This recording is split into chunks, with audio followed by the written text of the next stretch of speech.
एक शांत गांव में पहाड़ियों के बीच अर्जुन नाम का एक लड़का रहता था। अर्जुन को वे चीजें बहुत पसंद थीं जो जल्दी परिणाम देती थीं। उसने गेंदा लगाया, कुछ ही हफ्तों में फूल खिल गए। उसने सेम के बीज बोए, कुछ ही दिनों में बेल ऊपर चढ़ने लगी।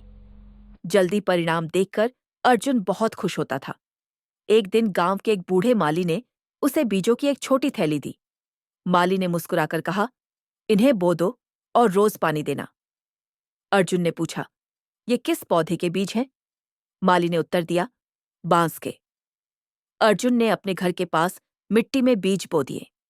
वह हर सुबह वहां पानी डालता और इंतजार करता। एक हफ्ता बीत गया, कुछ नहीं हुआ। एक महीना बीत गया, फिर भी कुछ नहीं। 3 महीने गुजर गए, मिट्टी वैसी की वैसी ही रही। उसके दोस्त हंसते हुए कहते, अर्जुन मिट्टी को पानी दे रहा है। लेकिन अर्जुन को माली की बात याद थी।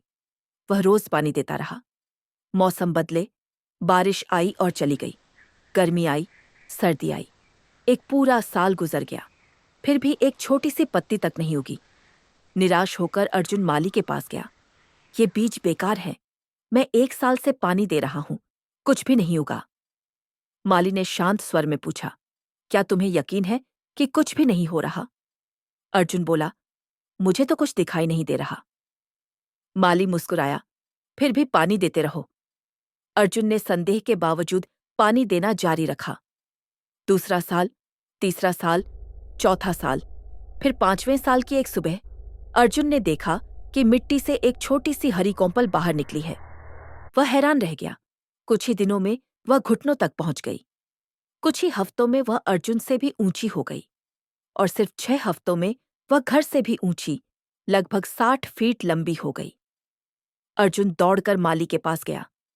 यह इतनी जल्दी कैसे बढ़ गई? माली ने मुस्कुराते हुए कहा, यह 6 हफ्तों में नहीं बढ़ी, यह 5 साल में बढ़ी है। इन 5 सालों में यह मिट्टी के अंदर अपनी जड़ें मजबूत कर रही थी। इतनी गहरी और मजबूत जड़ें कि जब यह ऊपर बढ़ी तो मजबूती से खड़ी रह सके। अब अर्जुन समझ चुका था, कुछ बढ़त दिखाई नहीं देती, कुछ प्रगति चुपचाप होती है और जीवन की सबसे मजबूत चीजें बनने में समय लेती हैं। उस दिन के बाद जब भी अर्जुन अधीर होता, वह खुद से कहता, बांस की तरह बनो, पहले जड़ें मजबूत करो, फिर ऊंचा बढ़ो।